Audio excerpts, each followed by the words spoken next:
Vamos a retomar lo que hasta el momento hemos visto para hacer la distribución de efectos sísmicos en una estructura.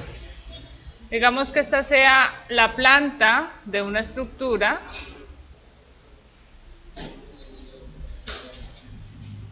con un sistema de pórticos y de acuerdo a lo que definimos vamos a calcular un efecto directo asociado al cortante de piso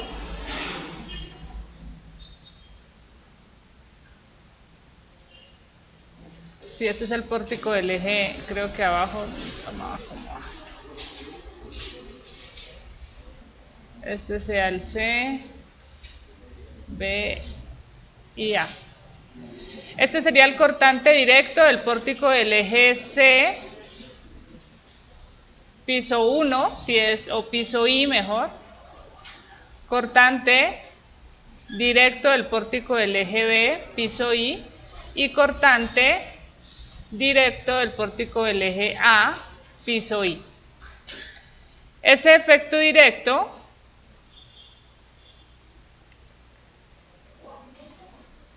B sub JI era igual a la rigidez del pórtico JI sobre la sumatoria de la rigidez de todos los pórticos en esa dirección por el cortante de piso. Ese es el efecto directo y es el más grande de todos. Luego, el efecto indirecto está asociado a la diferencia entre la posición o a la excentricidad que hay entre centro de rigidez, centro de masa, considerando que la fuerza sísmica actúa en el centro de masa, la estructura responde en el centro de rigidez y se genera un momento torsor en el piso I debido al efecto directo, o sea, estoy con el sismo en la dirección de los pórticos que estoy analizando. De aquí, considerando que el eje de torsión es el centro de rigidez, ese es mi nuevo eje, Y', X', entonces, de acuerdo a esta torsión que estoy presentando, ¿qué sentido tendría el cortante en el pórtico del eje C? ¿Izquierda o derecha?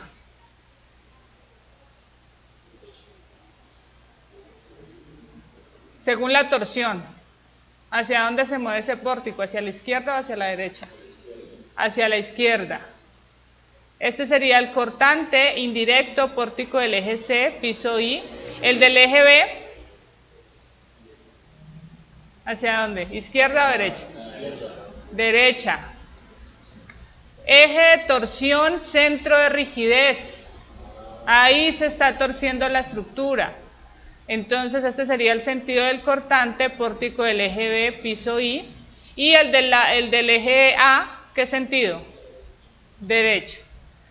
Cortante de torsión pórtico del eje A, piso I. Este cortante se calcularía como el ángulo de torsión por la rigidez del pórtico, por la distancia del pórtico, como estoy con los pórticos en la dirección X, la distancia se mide como brazo, porque es un momento, en la dirección Y. Entonces sería por Y sub I', Y sub J, porque es con base al pórtico. Es el brazo. Muy bien. Y ahora le sumábamos el efecto ortogonal. Entonces aquí estoy considerando el sismo en la dirección principal, sismo en X con el 100% del sismo. El efecto ortogonal sería el sismo en Y con 30% del sismo. Debido a esa condición, se genera también, considerando que hay una excentricidad aquí muy pequeña, el sismo actúa en el centro de masa con el 30% de la fuerza sísmica, la estructura responde en el centro de rigidez y se genera un momento. ¿Qué sentido tiene ese momento? ¿Horario o antihorario?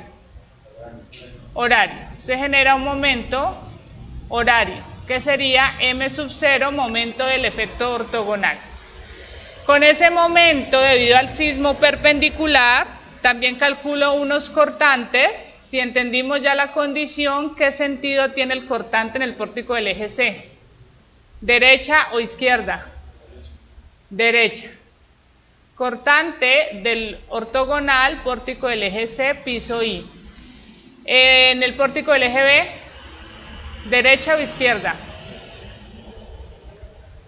Izquierda. ¿Listo? Cortante ortogonal, pórtico del eje B, piso I. Y el pórtico del eje A, cortante ortogonal, pórtico del eje A, piso I. Este cortante, B sub 0 I, así no era, es B sub T JI, B sub 0 JI, pórtico J, piso I, se calcularía como el ángulo del efecto ortogonal por la rigidez del pórtico por la distancia o brazo del pórtico hasta el centro de rigidez. De ahí tenemos entonces que el ángulo se calcula como, ¿a qué es igual ese ángulo? Momento torsor sobre la rigidez torsional del sistema en el piso I. Y para el efecto ortogonal, momento ortogonal sobre la rigidez del sistema en el piso I. El momento torsor, ¿a qué es igual? A la fuerza sísmica en la dirección principal. Para este ejemplo sería la fuerza sísmica en la dirección X, ¿verdad? Por la excentricidad, ¿cuál sería la excentricidad? ¿En X o en Y?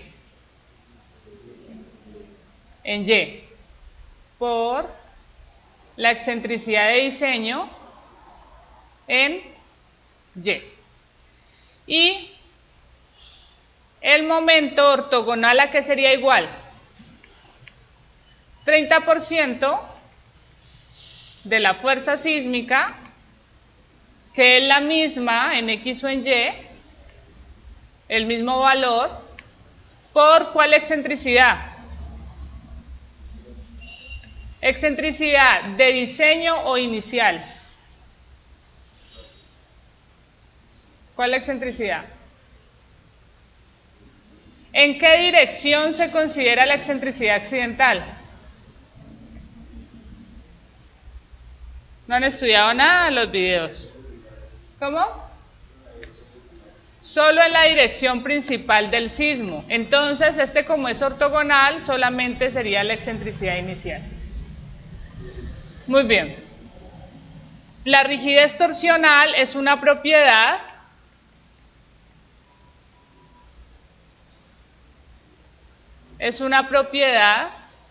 que se calcula como la sumatoria de la rigidez de los pórticos en X por su distancia en Y al cuadrado más la sumatoria de la rigidez de los pórticos en Y por su distancia en X hasta el centro de rigidez al cuadrado. Listo, es una propiedad del sistema. La rigidez de piso, la rigidez del piso I va a ser la sumatoria de la rigidez de todos los pórticos en ese piso, ya sea en la dirección X o en la dirección Y. Estas son propiedades. Esta sería rigidez de piso. Muy bien, entonces esto que acabo de colocar aquí es un resumen de lo que llevamos. A ustedes les quedó como tarea empezar a identificar qué combinación del sismo me generaba máximos efectos en cada uno de los pórticos. Ahora voy a retomar la forma en la que se demostraron estas expresiones, porque hay unos conceptos que son importantes para poder utilizar estas expresiones. Hablemos de unos conceptos de rigidez.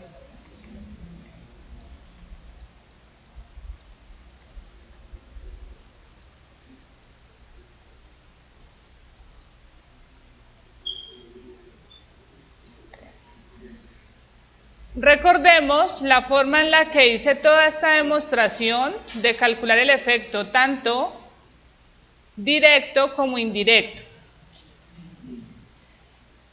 Tenía un sistema de barras, de resortes, perdón, con una rigidez K sub I, unidos a una barra. ¿Cómo nombré esa barra o qué condición le di a esa barra?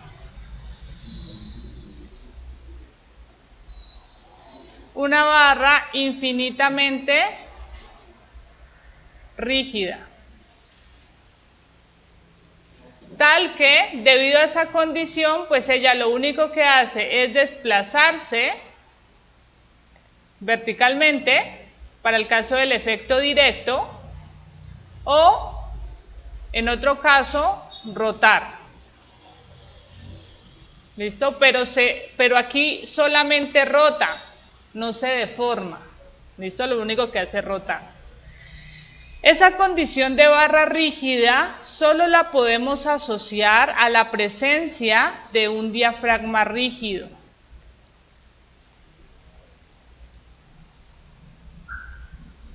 En la estructura. Solo el diafragma rígido garantiza esta condición. Entonces tenemos que evaluar qué es o qué representa un diafragma rígido en una estructura. Y respecto a los resortes ¿qué me representaban? ¿Qué me representan los resortes en este sistema?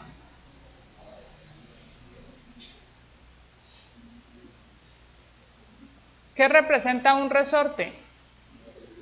¿De quién? Del sistema estructural. O sea, si son pórticos, rigidez de pórticos; si son muros, rigidez de muros. Entonces representan la rigidez de los elementos que conforman el sistema estructural.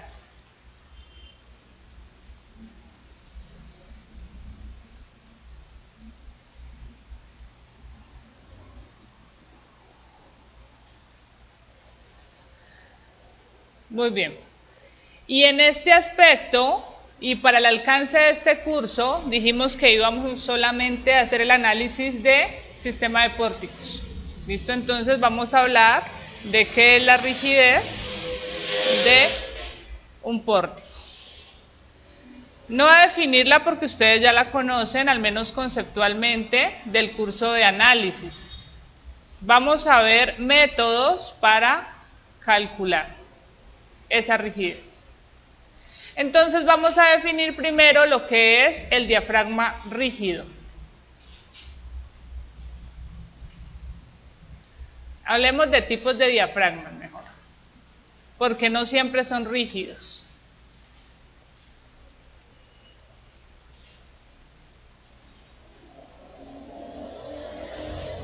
La NSR 10 reconoce dos tipos de diafragmas: diafragma flexible y diafragma rígido. De manera conceptual y muy general, la forma de identificar esos diafragmas es: respecto al diafragma rígido que nos interesa, cuando hay un diafragma rígido, él es capaz de uniformizar los desplazamientos laterales. O en otras palabras, representa un amarre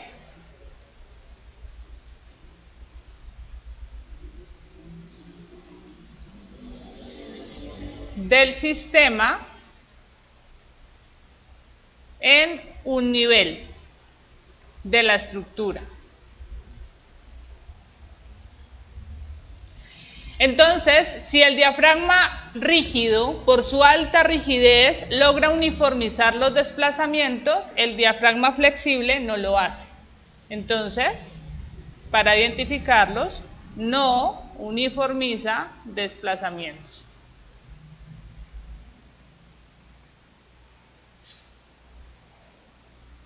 Esta sería una definición conceptual muy básica para poder identificarlos.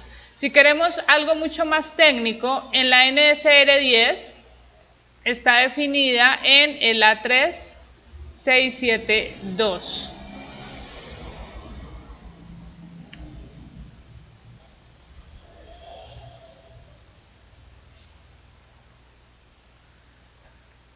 Entonces esto está en el A367-2. Aquí me representa la definición de diafragma flexible y diafragma rígido. Y me dice, si quiero evaluarlo numéricamente, que muchos diseñadores recomiendan hacer esa evaluación, no todos lo hacen, hacer esa evaluación numérica para determinar si el diafragma que está utilizando se comporta como flexible o como rígido. Respecto al diafragma flexible, miremos un diafragma flexible. Lo vamos a ver en planta, ¿listo? Es como que vemos a la estructura desde arriba. Esto sea una cubierta. Entonces ahí está la cubierta sin deformar, sin ningún tipo de carga que la deforme. Y aparece el señor sismo. Entonces, cuando hay un efecto sísmico en un diafragma flexible, debido a su flexibilidad, él no logra uniformizar desplazamientos. Así que se va a desplazar de la siguiente manera. Es algo, pues, exagerado, ¿no?, que quiero mostrar de la deformación.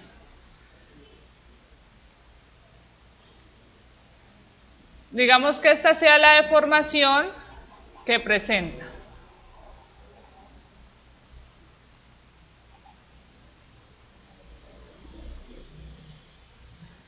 Entonces, cada nudo de la estructura tiene su propio desplazamiento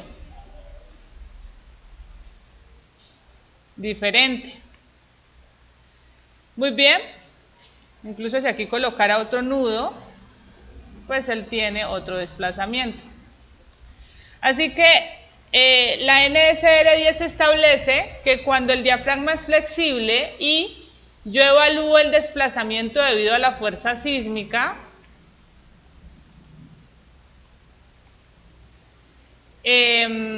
cuando la máxima deflexión horizontal dentro del diafragma, al verse sometido a la fuerza sísmica, es más de 2 veces el promedio de las deflexiones horizontales, se define que el diafragma puede suponerse como flexible. ¿Listo?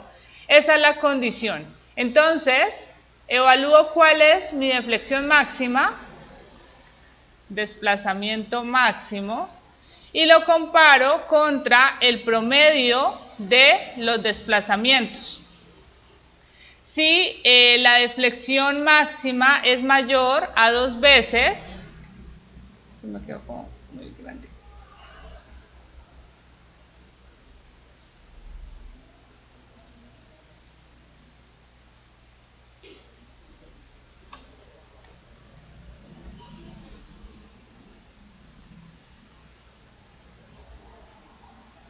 Es mayor a 2 veces,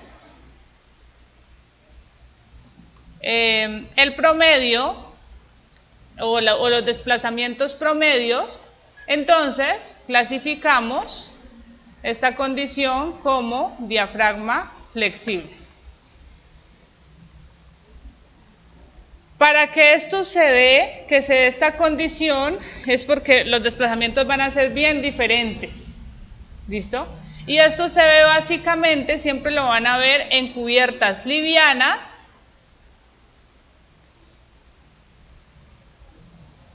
y en ocasiones, dependerá de cómo se construya, sistemas prefabricados.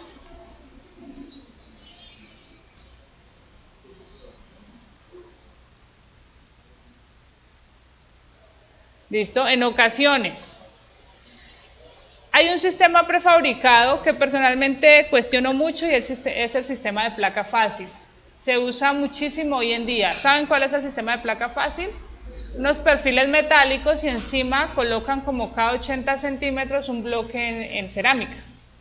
¿Listo? Es placa fácil, primero porque tiene gran eficiencia para montaje. Segundo, es mucho más económico que una losa maciza o que la misma losa aligerada. ¿Listo?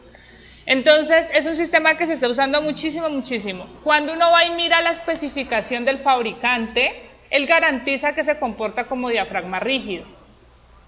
Pero si se cumplen todas las condiciones de instalación. No me voy a poner a mostrarles cuál es un manual técnico de las condiciones de instalación, pero ellos son muy minuciosos en decir cómo se debe instalar, dónde se debe unir, con qué se debe unir al sistema estructural. Tienen que haber unos, se llaman conectores de cortante, ¿listo? Pues para que él quede fijo, porque es que imagínate, es un perfil que a veces solamente lo colocan encima de la viga, cuando ya la viga ya está endurecida, no queda ni embebida en el concreto. Entonces, cuando se logra, quizás no les puedo decir que sea así porque no lo he evaluado, al menos numéricamente, ni experimentalmente para saber si se comporta de tal manera, pero cuando uno ve los detalles que da el fabricante, pues sí da la sensación de que puede amarrarse al sistema. Y si se amarra al sistema, pues que pueda uniformizar todos los desplazamientos. ¿Qué es lo que pasa? Que eso es lo que está en el papel y lo que manda el fabricante. Cuando uno va a ver lo que están haciendo en obra, lo único que hacen es colocar el perfil sobre la viga. Y ya. Morterito hacia un lado, hacia el otro, para fijar el mortero. El mortero funcionará para cargas verticales. El problema es el sismo. Cuando venga el sismo, el desplazamiento va a ser horizontal y si no hay un buen amarre, ese sistema no es capaz de uniformizar desplazamientos. Entonces depende mucho que en obra se sigan las instrucciones del fabricante. Para que el sistema se le pueda dar la garantía que da el fabricante de que se comporta como sistema rígido, como diafragma rígido. Personalmente, cuando tengo pues que el dueño quiere ese tipo de sistema, pues porque el sistema de placa fácil es muy fácil de colocar y es más económico, opto por no colocarle al modelo un diafragma rígido. Me voy por el lado seguro, porque la presencia del diafragma rígido cambia mucho la modelación, cambia mucho el resultado final. ¿Cuál es más crítico? El diafragma flexible. El diafragma rígido para condiciones sísmicas ayuda a la estructura. Entonces, dicho eso, ¿está claro? La diferencia del diafragma, ese sería el diafragma flexible, si lo quiero, pues evaluar. Normalmente, y hace algún tiempo, todos diseñábamos con diafragma rígido. Pero, les digo, no es que sea común que cada diseñador se siente después de hacer su diseño a verificar si en realidad sí se comporta como diafragma rígido. Pero hay unos sistemas que por la forma en la que se construyen, monolítica, pues todo queda unido, que al final cuando llegue el sismo, pues se va a deformar de la misma manera. Si este es un diafragma rígido, cuando llegue el sismo, me va a garantizar la presencia del diafragma rígido, va a garantizar que todos los nudos se mueven la misma cantidad. Aquí hay un desplazamiento delta, J hay un desplazamiento delta, y todos los nudos se moverán la misma cantidad. ¿Listo? Eso me garantiza el diafragma flexible, perdón, rígido.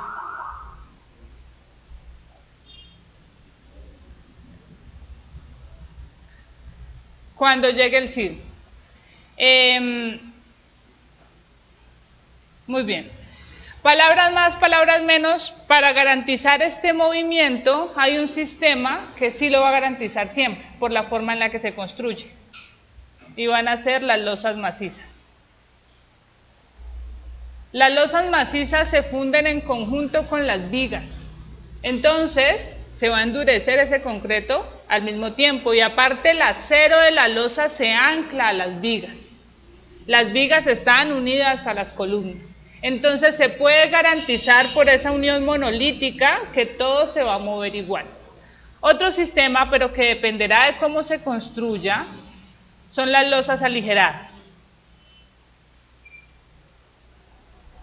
De nuevo, las losas aligeradas, recordamos, en concreto reforzado, ¿ya vieron tipos de losas? Las losas aligeradas tienen esta forma. Las aligeran, tienen un espesor lo suficientemente alto para controlar deflexiones, una separación corta, se dice que la máxima es 1,20, pero uno encuentra separaciones de más o menos 60 centímetros, bien pequeño. Entonces, estas losas aligeradas se apoyan en el sistema principal. Si durante la construcción se garantiza que todo el acero se ancla a los elementos portantes, vigas, principalmente, y luego se funde, o sea que de nuevo queda esa conexión monolítica, entonces sí podemos hablar de que se está generando un diafragma rígido, o sea que logramos garantizar la unión. Si funden primero las vigas, las dejan secar, endurecer, y luego funden la losa, la unión ahí no se sabe qué tan monolítica queda.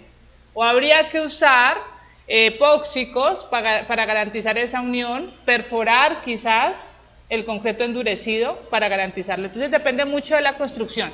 Normalmente se hace como les estoy diciendo, que es que se arma el acero de las vigas y de la losa al mismo tiempo. Armar este acero de la losa aligerada es mucho más tedioso y luego se funde. Se encofra todo y se funde al mismo tiempo.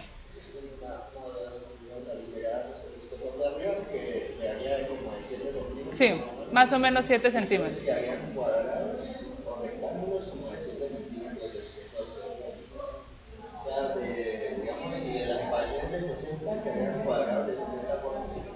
No, dependerá. Dependerá de dónde están las vigas que apoyan el sistema. O sea, digamos, lo que me refiero es que si una persona salga justo en el centro de ese cuadrado, no, porque son 60 centímetros. O sea, no es que tienes que ver el sentido de trabajo. Mira, digamos que esta sea la losa y que acá tengas 5 metros y aquí 4 metros. ¿Listo? Entonces tus viguetas que aligeran la losa van a estar así. Exagerado porque están más juntas.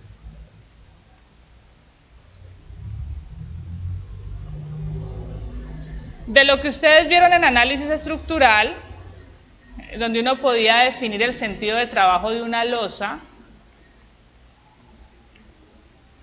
y si establezco que esta separación centro a centro de viguetas es más o menos de 60 centímetros, ¿cuánto es 60 comparada contra 4 o 5 metros? 60 centímetros. O sea, esa losa que se construye acá arriba trabaja en una o en dos direcciones. Análisis estructural. ¿De qué depende que la losa trabaje en una o en dos direcciones?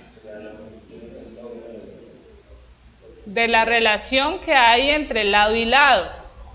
¿Cómo es 0.6 contra 4 metros? Se lo lleva hace rato. O sea, esto no tiene chance de que trabaje en dos direcciones, va a trabajar en una sola dirección. Apoyarse en solamente los nervios, o sea que tu ancho de apoyo solamente son 60 centímetros, no son ni 5 metros ni 4 metros. La carga no tiene cómo fluir allá, si fluye va a ser muy poco. Fluye principalmente cada 60 centímetros. Así que si tú te paras aquí, pues en 30 centímetros se va para un nervio y en otros 30 se va para el otro. Esto no es que se va a partir porque acá tengo 5 metros, no. El sentido de trabajo es este. Sí, a la dirección más corta. ¿Listo? Entonces no les pasa nada en ese caso. ¿Eso está claro? Esa sería la forma de identificar los tipos de diafragmas. Y esto, o esta condición, o sea, el que usted defina que el sistema tiene diafragma rígido, garantiza la demostración que habíamos hecho. Si no hay diafragma rígido, no se garantiza esa condición. Entonces, con diafragma rígido,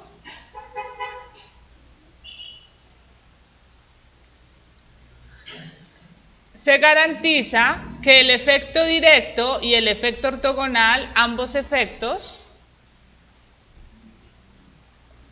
son iguales a estas expresiones. Bueno, sobre todo el efecto directo.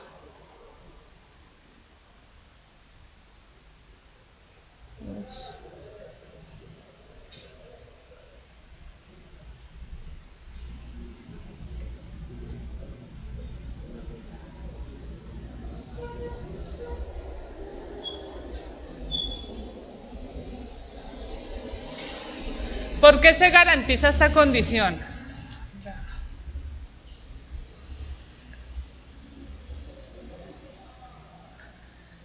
Voy a quitar aquí el ángulo de torsión.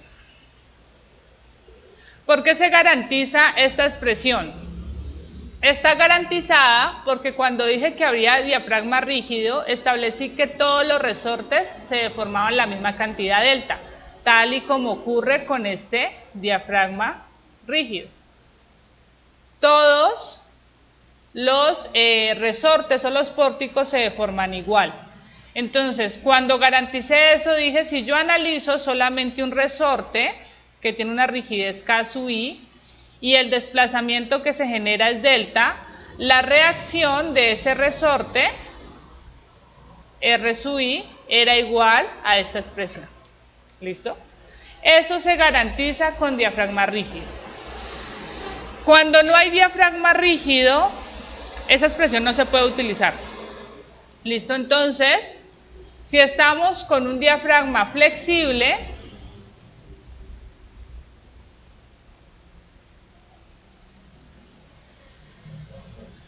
una forma de establecer cómo se distribuyen las cargas, una forma aproximada, es a través de anchos aferentes.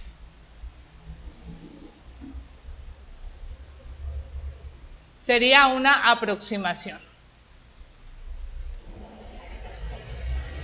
Entonces me explico. Es una solución. Esta es la estructura.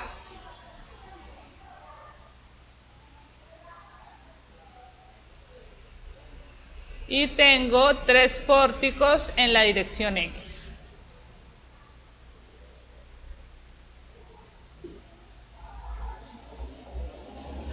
No hay diafragma rígido, sino que hay diafragma flexible. Aparece el sismo. Y entonces, una forma de establecer cuando no hay diafragma rígido es a través de anchos aferentes. Digamos que esto tenga 5 metros, 7 metros. Anchos aferentes es lo que veían ustedes en análisis estructural. Quiero saber cuál es el cortante que va a este pórtico, entonces sería la mitad de 5 metros. ¿Listo? O sea, sería 2.5 metros. Quiero saber lo que va a este pórtico del eje B, entonces sería la mitad de los 2.5 metros de arriba, de los 5 metros, 2.5, más la mitad de los 7 metros de abajo, 3.5. Y quiero saber cuánto le llega al pórtico del eje A, entonces sería la mitad, 3.5 metros. Estoy hablando de anchos aferentes.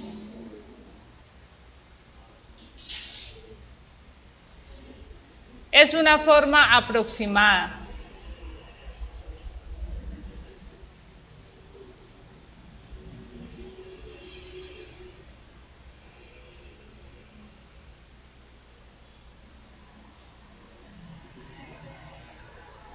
Sería establecer que el ancho aferente para este pórtico es este, para el de la mitad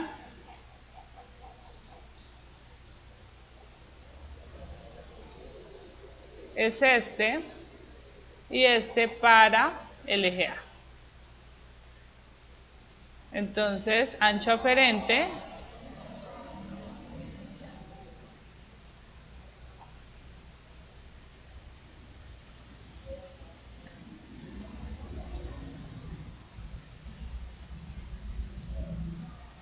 Para el primer pórtico sería 2.5 metros, para el segundo sería 6 metros y 3.5 metros. Pero sería una aproximación. ¿Listo? ¿Eso está claro? Entonces aquí ya no evalúa usted la rigidez, simplemente pues la distancia entre pórticos. Muy bien. Esa es la incidencia entonces del diafragma en las estructuras, así que es importante definir cuál es el diafragma que vamos a utilizar. Otra condición que les había dicho, ya está lo del diafragma, lo otro son la rigidez de los pórticos. Aquí se me borró un resorte, ¿no? Y no sé por qué. Muy bien, entonces vamos a ver rigidez de pórticos. ¿Cómo le llamé a estos tipos de diafragma?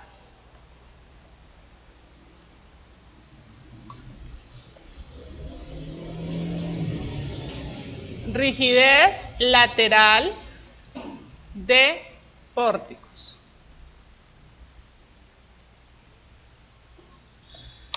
Respecto a esa rigidez, en Classroom, para que busquen ustedes, hay un documento, no lo traje impreso. ¿Y qué pasó aquí?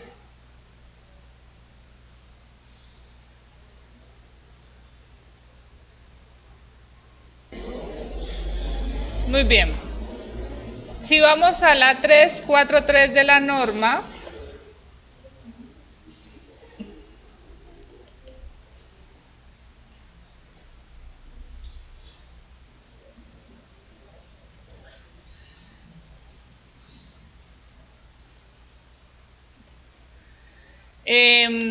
me presenta pues qué recomendaciones tiene para el caso de la rigidez. En otras palabras dice que no le interesa cómo va a calcular la rigidez usted. ¿Viste? Que utilice el método que quiera siempre y cuando mantenga constantes las hipótesis para definir esa rigidez durante todo el procedimiento. Eso es lo que establece respecto a la rigidez. Entonces no hay una metodología para definirla. Lo que ustedes vieron en análisis estructural, que es la forma conceptual, digamos que es lo que se hace con cualquier programa de análisis. Pero tenemos que buscar soluciones porque pues, el objetivo de este curso es que podamos hacer cálculos a mano. Y aplicar un método dependiente de formación o matricial en este curso para un pórtico de 3, 4 pisos, pues no vamos a terminar. Pero está la posibilidad abierta a usar otras metodologías. Eso respecto a la rigidez. A cómo se evalúa la rigidez. También nos dice en el C87 que cuando vamos, voy a colocar esta fotico allá, cuando vamos a calcular la rigidez para estructuras de concreto reforzado, hay que tener en cuenta que nosotros trabajamos con secciones fisuradas. ¿Listo? Entonces, ¿qué es lo que pasa con la teoría del concreto reforzado que ustedes ya han visto con seguridad? Ustedes vieron el diseño de una viga por el método de resistencia, V por H. Y entonces, cuando estoy en las condiciones últimas de resistencia última, o bueno, no condición de resistencia última necesariamente, porque ya sabemos que nosotros tenemos varios estados de desempeño de una estructura, que ella inicialmente está en su campo lineal y elástico, sale de ese campo y luego entra al inelástico disipando energía a través de deformaciones inelásticas. Esto se da cuando diseño con una fuerza sísmica reducida a E. Entonces, debido a esa condición, cuando está diseñando una sección de concreto reforzado, no en el instante último necesariamente, en cualquier instante, este es el eje neutro. Digamos que tenemos curvatura positiva, la compresión está arriba, la tensión está abajo. Como la tensión está abajo, pues el acero de refuerzo lo colocaron en la parte inferior.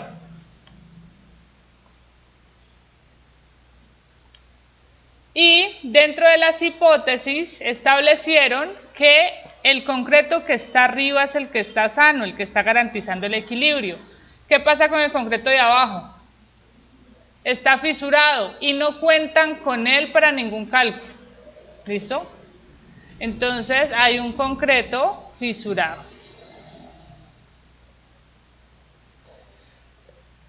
Cuando ven esta parte del diseño de concreto reforzado, siempre establecen: no voy a trabajar para nada ni a considerar ninguna posible resistencia a tracción del concreto, porque es muy pequeña. O sea que todos los esfuerzos de tracción se los colocamos al acero, que sí es fuerte. Finalmente, ¿a qué llega? Que las secciones se van a fisurar. Tanto de vigas y columnas se van a fisurar cuando estén en condiciones, sobre todo del evento sísmico. ¿Listo? Las vigas normalmente se fisuran en condiciones de servicio. Debido a la deflexión que puedan tener, hay fisuras. O sea, usted siempre ve fisuras en las vigas. No pueden ser visibles, no puede pasar la luz a través de ellas. Ahí no es una fisura, sino que es una grieta. ¿Listo? Pero usted ve fisuras en el concreto. Entonces, bajo esa condición, en el C8, para secciones de concreto reforzado, la NSR 10 dice: utilice el método que quiera, pero tenga en cuenta que las secciones van a estar fisuradas. Entonces, para calcular las deflexiones laterales, ¿qué son deflexiones laterales? Derivas, desplazamientos laterales, se deben usar secciones fisuradas, utilizando o recomendando alguna de estas condiciones. Cualquiera. La que no se recomienda es esta. Este caso es en el que se trabaja con la inercia bruta tanto de columnas como de vigas. IG va a ser inercia bruta. Si es una sección de concreto reforzado, la que estoy colocando en el esquema sería base por altura al cubo entre 12. Entonces, esta me dice no la use. ¿Por qué? Porque va a ser bien difícil que usted garantice que la sección no se va a fisurar. Entonces, dice, le recomiendo que evalúe su análisis o haga su análisis con la primera condición: las columnas fisuradas en un 70%, las vigas fisuradas en un 70%, no, fisuradas un 30%, o sea, trabaja con un 70% de la inercia bruta. Las columnas, las vigas fisuradas un 65%, ¿no? 65%, solamente trabajaría con el 35%. Esta condición obedece a un diseño sismo resistente.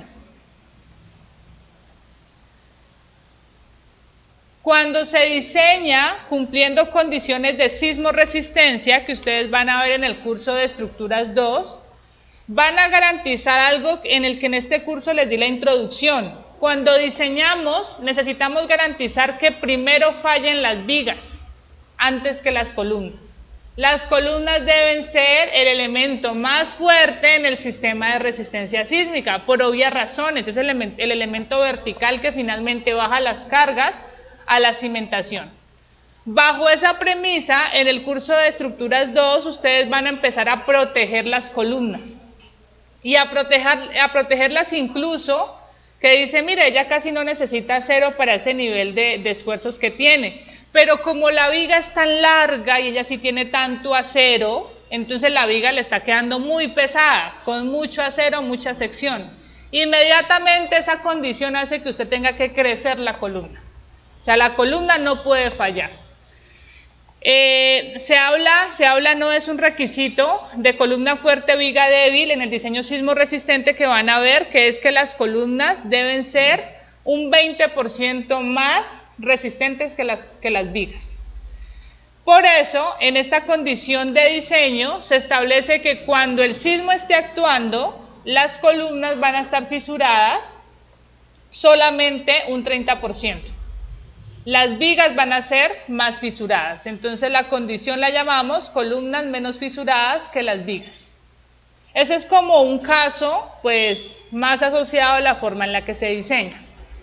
Otra condición: los elementos igualmente fisurados, columnas y vigas, y solamente vas a considerar el 50% de su inercia bruta.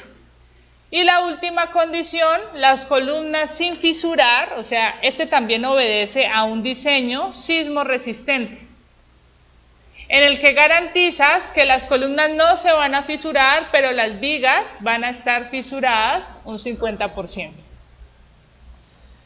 Son condiciones que te recomienda la NSR 10, no nos dice cuál, lo correcto sería que evaluáramos una a una y con base en esos resultados, no nos dice cuál tomar, con base en esos resultados pues evaluar cuál va a ser la deriva con la que vamos a trabajar. Esta definitivamente no se recomienda usarla porque las secciones van a estar fisuradas.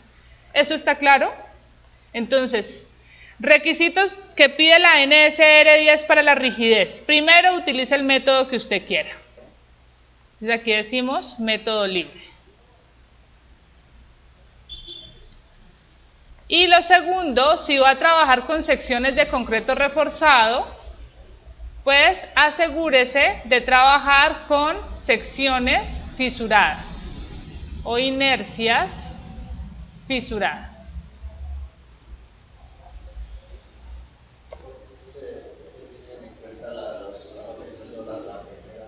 ¿Cómo? Normalmente sucede lo de la primera. Yo no te puedo decir qué porcentaje se fisura. Es algo que, ¿de dónde salió ese valor? No sé. Porque que todos los diseños garanticen que se fisura un 70% y un 35%, no sé si hay alguna forma experimental en la que se verifique esa condición. Los diseños dependen tanto de la forma arquitectónica, de la zona donde se construya, que no te puedo decir ese valor por qué. ¿Y por qué dicen en otra que las columnas no se fisuran? Puede ser que la cantidad de acero que tengan y debido a la condición en la que está la columna, que es el elemento vertical, que cuando llegue el sismo ella no tendría por qué estar fisurada. En cambio la viga sí, porque la viga está resistiendo efectos verticales de servicio. ¿Listo? Entonces, que las columnas no estén fisuradas, no sé. Que estén fisuradas un 70%, tampoco te lo puedo garantizar. ¿De dónde salen esos porcentajes? No sé tampoco. Es una buena pregunta si uno quisiera ver si todos los diseños que uno hace garantizan ese porcentaje de fisuración. Entonces son condiciones, son recomendaciones, lo deja libre a que uno escoja cuál. Sí. O sea, lo único que usted dice, no uses la inercia bruta. Utiliza un porcentaje de fisuración. ¿Cuál? No sé. El que tú definas. Personalmente siempre las evalúo con las tres y la que veo más o menos cómo me da la deriva, la menos crítica es la tercera. Si esa tercera cumple, las otras van a cumplir porque es que en esa la inercia total de las columnas se considera y las columnas son las que más aportan para restringir el desplazamiento lateral. ¿Vale? Muy bien. Estas serían las condiciones de la rigidez lateral del pórtico. Entonces se pueden basar en este documento que está en Classroom, esto está al final. Y aquí básicamente todo esto fue la demostración que ya hice de la rigidez, esto no nos interesa. Nos interesa cómo vamos a calcular la rigidez lateral del pórtico. Entonces vamos a ver tres métodos.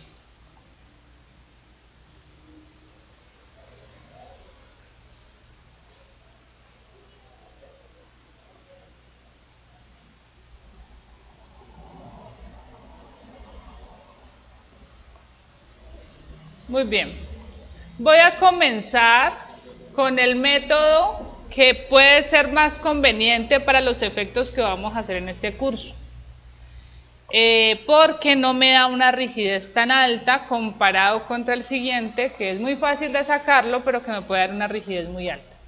Son las fórmulas de Wilbur.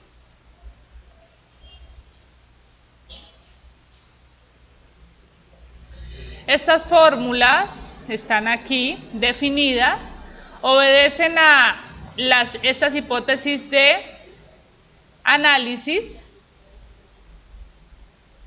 en el que básicamente pues se restringen varios desplazamientos a la hora de evaluar esas fórmulas empíricas.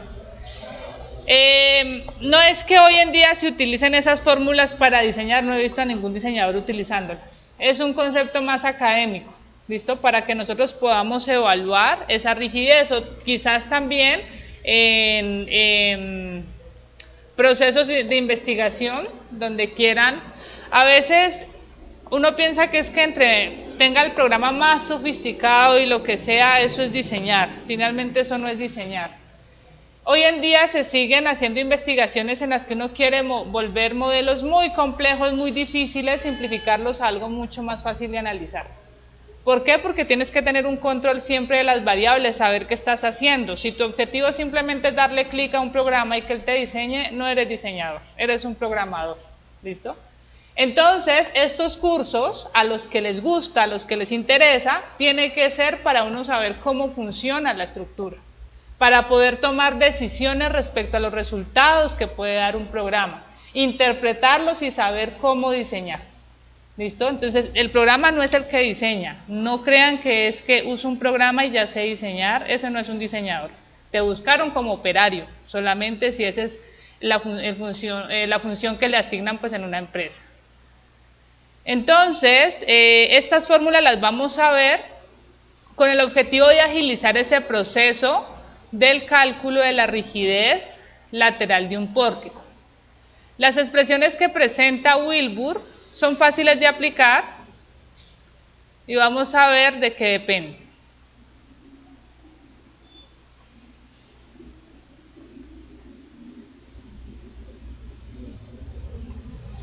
Tiene algunas restricciones, ¿no? Las rigideces de piso son aplicables al caso de estructuras de cortante.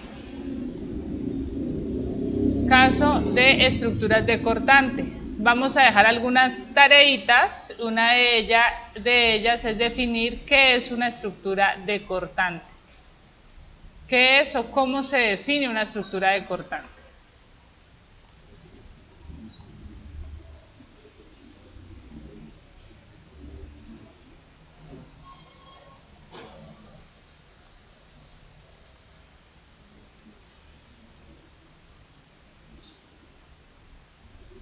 Este método está muy ligado a métodos aproximados que se veían anteriormente. ¿Hasta cuándo se dio el pensum viejo? ¿Como 2 años? No, más, ¿no? ¿Más? ¿4 años? Bueno. No, pues si todavía hay personas del pensum viejo, todavía hay, aunque no lo crean.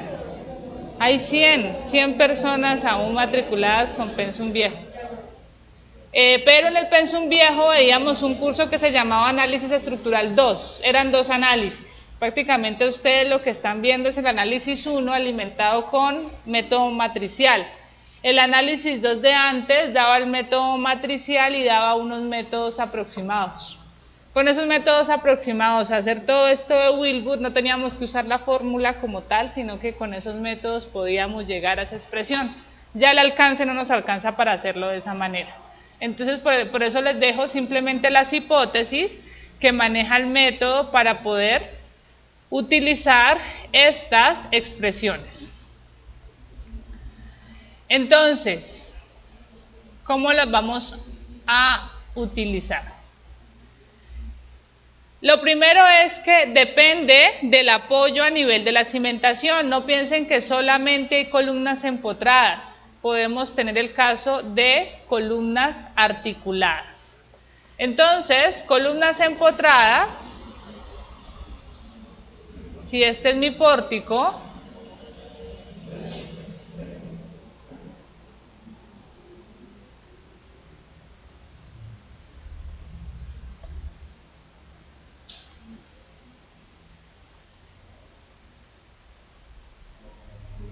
el empotramiento, pues ya sabemos, es el que restringe el giro aparte de los desplazamientos verticales y laterales. Y con la columna o con los apoyos articulados, pues podemos tener un patín, no. no diseñamos normalmente una estructura para que el apoyo se mueva. Esos patines lo ven en estructuras, en análisis estructural, pues para poder analizar algo.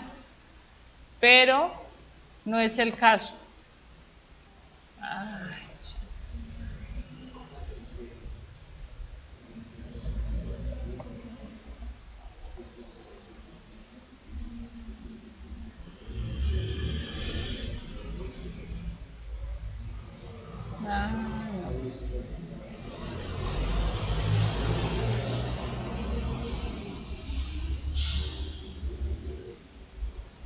Bueno, entonces el nudo articulado va a ser este apoyo, que es un apoyo fijo.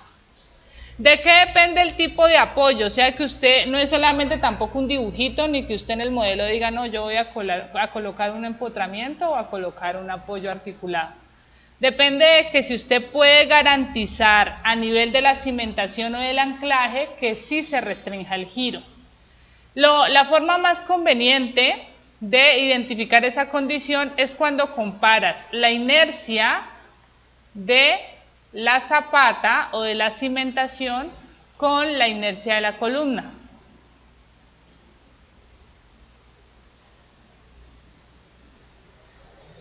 Tiene que ser que la inercia de la zapata es mucho mayor que la inercia de la columna. Si esa condición se cumple, entonces sí puedes garantizar que en términos de deformación, aquí el giro va a ser igual a 0. Por eso es que a veces no, en los modelos, normalmente cuando tenemos esta zapata, y en la zapata vamos a colocar es un muro estructural, este es el muro, pues es evidente que aquí no puedo decir que la zapata tiene mucha más inercia que el muro. Esto no se cumple. Puede ser que tengan la misma inercia o que incluso el muro tenga más inercia que la zapata. Entonces, la inercia de la zapata puede ser similar a la inercia del muro. Y en esta condición no conviene nunca modelar un muro como empotrado, es un error. Habrá que modelarlo solamente articulado. De modo que el giro está permitido, o sea, este muro va a girar. Aquí hay un giro que es diferente de 0. ¿Listo? Esa es la condición. Entonces, Wilbur considera esas dos expresiones, si tengo columnas empotradas o si tengo columnas articuladas. La expresión está en función, o lo que varía, pues es este término, 48 veces E. E es el módulo de elasticidad.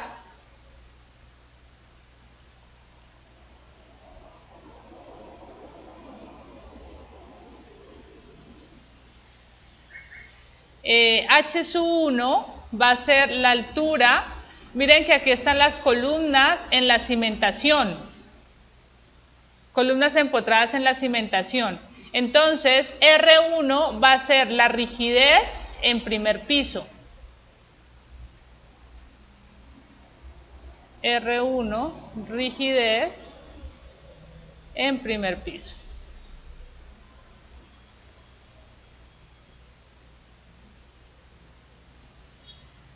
¿Esa rigidez de qué depende?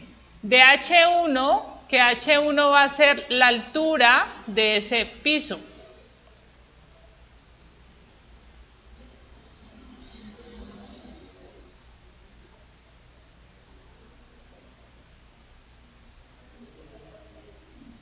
Aquí tendría H1, la altura de ese piso.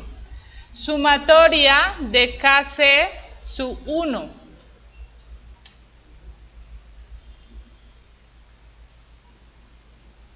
Sumatoria de KC sub 1. Va a ser la sumatoria de la rigidez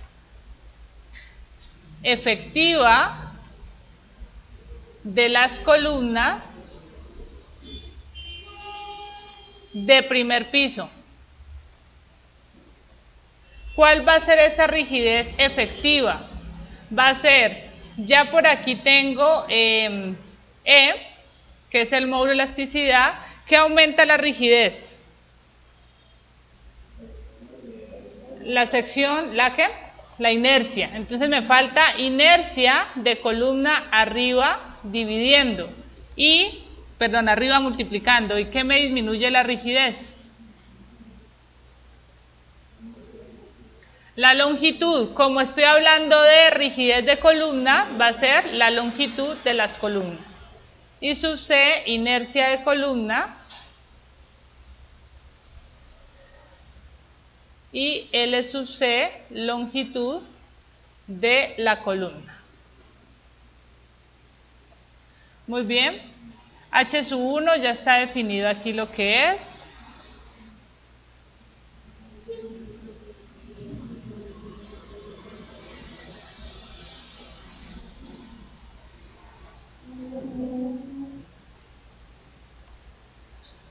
H sub 1 va a ser la altura de primer piso.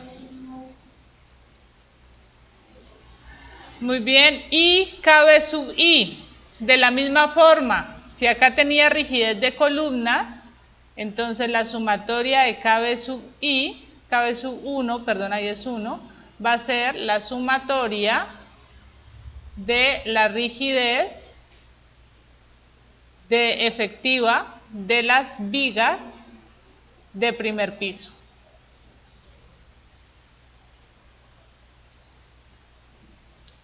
Entonces, esta rigidez va a ser inercia de la viga sobre longitud de la viga, la rigidez efectiva. ¿Qué otro término tengo aquí? No, nada más, aquí se repite rigidez de las columnas y aquí H2, pues H2 ¿qué va a ser? La altura del segundo piso.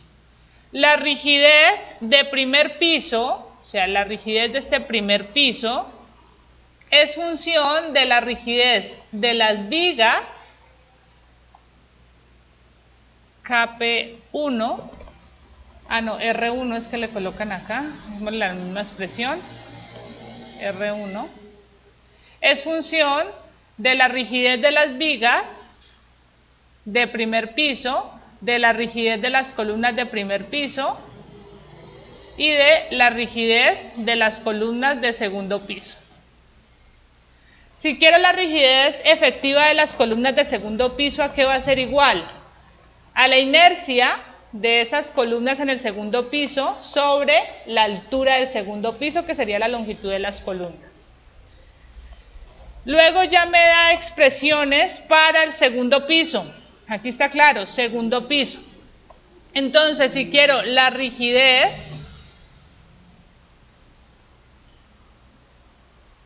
del segundo piso, R2, segundo piso, va a ser función de la altura del segundo piso por la rigidez, función de las columnas del segundo piso, función de las columnas de primer piso, entonces columnas de segundo piso, columnas de primer piso, de las vigas de primer piso y vigas de segundo piso.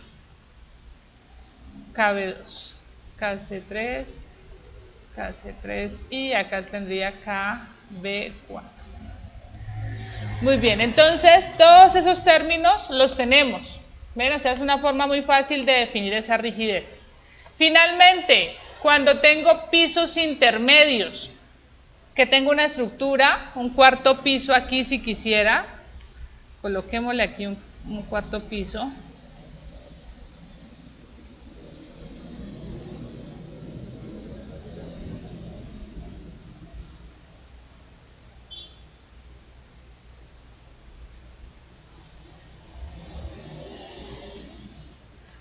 Entonces, aquí calcularía, perdón, R3 y R3 sería un piso intermedio.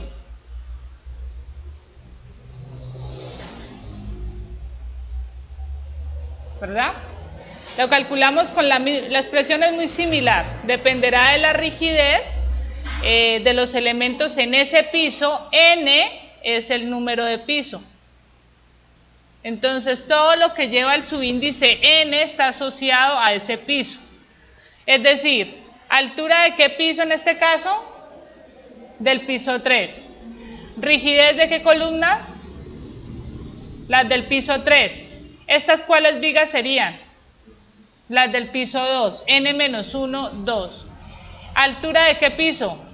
2. Altura de piso 3, altura de piso 3. ¿Altura de qué piso?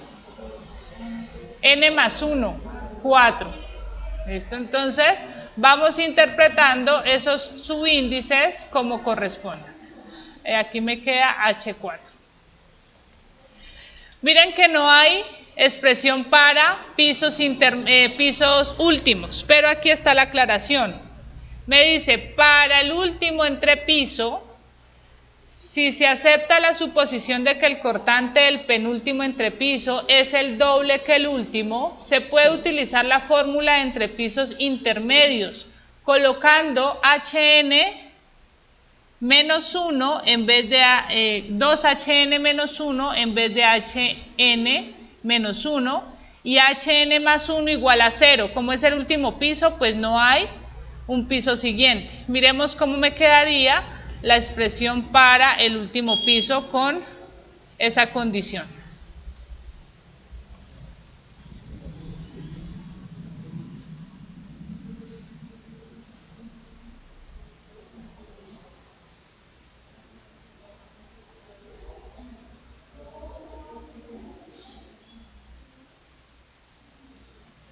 Entonces miremos R sub n de último piso.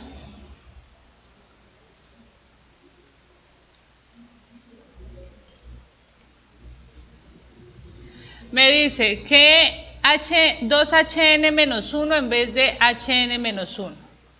Entonces, donde esté HN menos 1, vamos a colocar 2HN menos 1. Y HN más 1 va a ser igual a 0.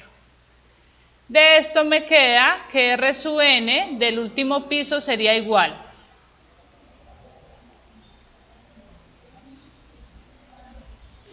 HN del último piso por 4HN, aquí no cambia, sobre la sumatoria de la rigidez de las columnas en ese nivel, más, aquí está HN menos 1, la reemplazo por 2HN menos 1, más HN, o sea la altura del piso, sobre sumatoria de la rigidez de las vigas en el nivel N-1, más HN más 1 igual a 0, entonces me queda HN sobre sumatoria de rigidez de las vigas en el piso N.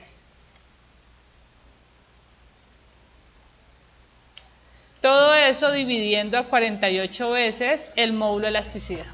¿Listo? Esa sería la expresión para el último piso, lo que habría que modificar.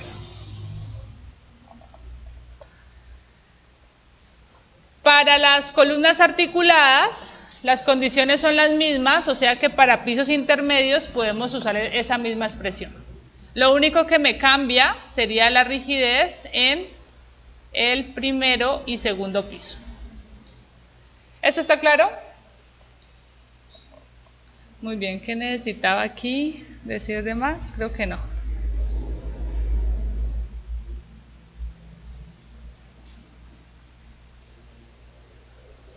Ya. Este es un método que se puede programar muy fácil en Excel. ¿Listo? Y así es como lo tienen la mayoría de los que ya vieron el curso. R sub 4, KC4, KC4 y KB4. Si la estructura es de 2 pisos, ¿qué expresiones usan? Empotradas, las columnas empotradas. Estructura de 2 pisos.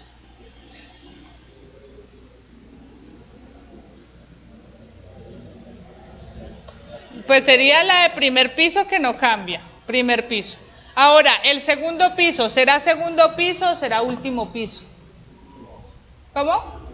Último piso. ¿Listo? Entonces utilizaríamos esta expresión de acá.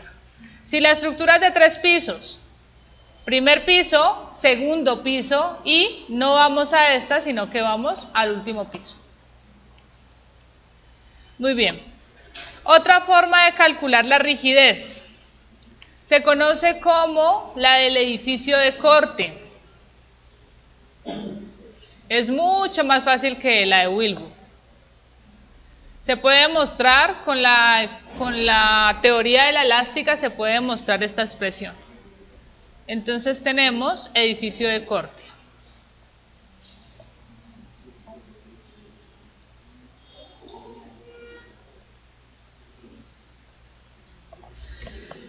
La teoría del edificio de corte establece que la rigidez lateral está plenamente definida por la rigidez de las columnas. Esta expresión, cuando tengo una columna doblemente empotrada, arriba y abajo, la rigidez, como les digo, utilizando la ecuación de la elástica, se puede definir como rigidez de la columna igual a 12 veces módulo de elasticidad por inercia de la columna sobre la longitud de la columna al cubo. Y la teoría del edificio de corte dice entonces que si usted tiene este edificio,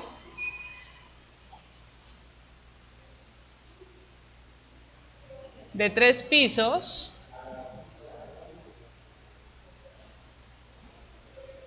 altura 1, altura 2 y altura 3, y tiene este sistema de columnas,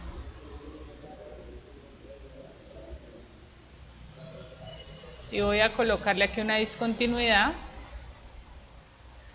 tendría que calcular la rigidez de la columna con esta expresión.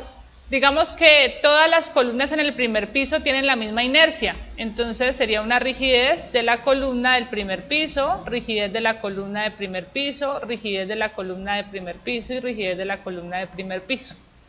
Esa rigidez de la columna del primer piso sería 12 veces módulo de elasticidad por la inercia de la columna en primer piso sobre, ¿cuál sería la longitud? H1 al cubo. Y la rigidez de piso, R sub I, sería la sumatoria de la rigidez de esas columnas. Entonces, sería igual, según esta condición, a 4 veces la rigidez de las columnas de primer piso. Estamos claros, ¿verdad? 4 columnas. Saco la rigidez de las columnas de segundo piso. Rigidez de las columnas de segundo piso, iguales, digamos que tengan la misma inercia, 12 veces módulo de elasticidad por inercia de las columnas de segundo piso, ¿sobre qué altura? H2 al cubo. De ahí que, ¿cómo calcularía la rigidez de piso? 4 veces la rigidez de las columnas de segundo piso. Y las columnas de tercer piso, KC3,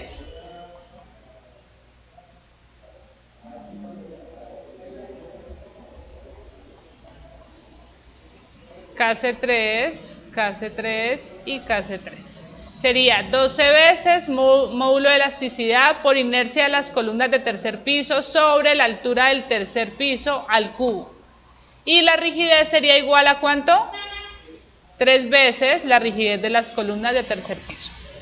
Este es el método más fácil, pero no se queden con ese, por favor. ¿Por qué? Porque la rigidez da muy alta. Da valores de rigidez muy altos. Esto no es un problema cuando estamos haciendo todo esto de calcular los cortantes en los pórticos, porque finalmente yo necesito una relación de rigidez. Entonces ahí no es un problema, solamente me da un porcentaje. Recuerden cómo calculo el cortante directo. En función de la rigidez necesito ese porcentaje nada más. Pero va a ser un problema cuando calcule las derivas, porque si la estructura es muy rígida me va a dar desplazamientos muy pequeños. Y Si no llegamos a esa rigidez que da este método, pues estaríamos como en problemas, ¿no? El tercer método, que es el más exacto, es por concepto de rigidez. Es el más exacto, pero pues les voy a pedir que ustedes hagan el ejercicio que está aquí. Aquí hay un edificio de 4 pisos, está definida la inercia como un porcentaje, o sea, un porcentaje de I. Hay unos elementos que tienen más inercia que otra, con el objetivo de que lo hagan tanto con Wilbur como con el edificio de corte. Van a ver ahí la diferencia. Y también, utilizando el concepto de rigidez o la definición de rigidez, se haría de la siguiente forma. Necesitamos modelar el pórtico, pues a mano no lo podemos hacer porque no terminaríamos nunca. Pues sí terminamos, pero no podemos hacer el resto del curso. Entonces, si yo modelo este pórtico en un programa, el que sea, hay aplicaciones de celular que ustedes tienen para modelar pórticos, ¿no? Entonces modelan el pórtico con la geometría, con las secciones de columnas, de vigas, lo que corresponda. Y le colocan un sistema de cargas, la que usted quiera. ¿Listo? Puede ser 1 y 1. Con ese sistema de cargas calcula los desplazamientos. Entonces F sub I son cargas laterales que me generan unos desplazamientos laterales. Estos son los desplazamientos. Muy bien, recordemos que nos interesa es el término de deriva. Entonces, ¿qué es la deriva? Desplazamiento relativo de piso. Lo que se mueve el piso superior menos lo que se mueve el piso en la parte inferior.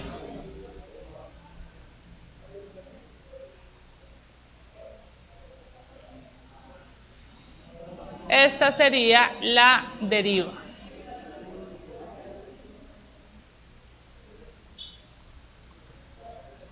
Deriva. Entonces aquí yo puedo calcular la deriva del piso 2, la deriva del piso 1 si es el mismo desplazamiento.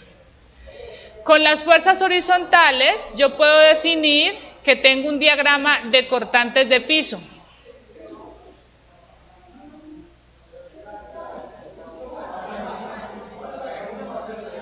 ¿Me cierra la puerta, por favor? Cortante del piso 2, cortante del piso 1. ¿Cómo se calcula la rigidez entonces por concepto? La rigidez del piso 2 va a ser fuerza, o de forma general, rigidez es igual a fuerza sobre desplazamiento. Rigidez, fuerza sobre desplazamiento. Entonces, la rigidez, R, llamémosla R, del piso 2 va a ser la fuerza en el piso 2, que sería el cortante del piso 2 sobre la deriva del piso 2. Y la rigidez del piso 1 va a ser el cortante total en el piso 1 sobre la deriva del primer piso. Esto es por concepto de rigidez. ¿Listo? Entonces, ¿ustedes qué van a hacer para que practiquen cómo calcular la rigidez? Este edificio, a ver si en las impresiones se ve mejor, lo van a evaluar por los 3 métodos.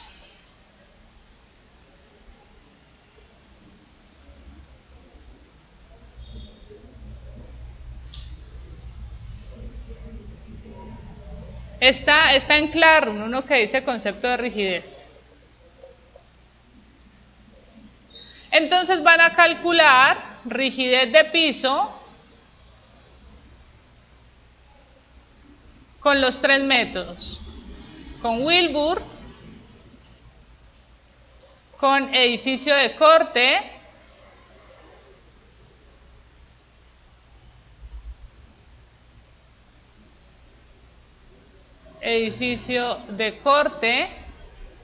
y con concepto de rigidez. Lo van a hacer para cada uno de los pisos y van a concluir. ¿Cuál es el exacto? ¿Cuál es el punto de referencia? Este. Ahí van a poder concluir pues en qué relación les da la rigidez del tercer piso, la rigidez, este es cuarto piso, del cuarto piso, tercer piso, segundo piso y primer piso. Comparan los resultados para que hablemos de ello en la siguiente clase.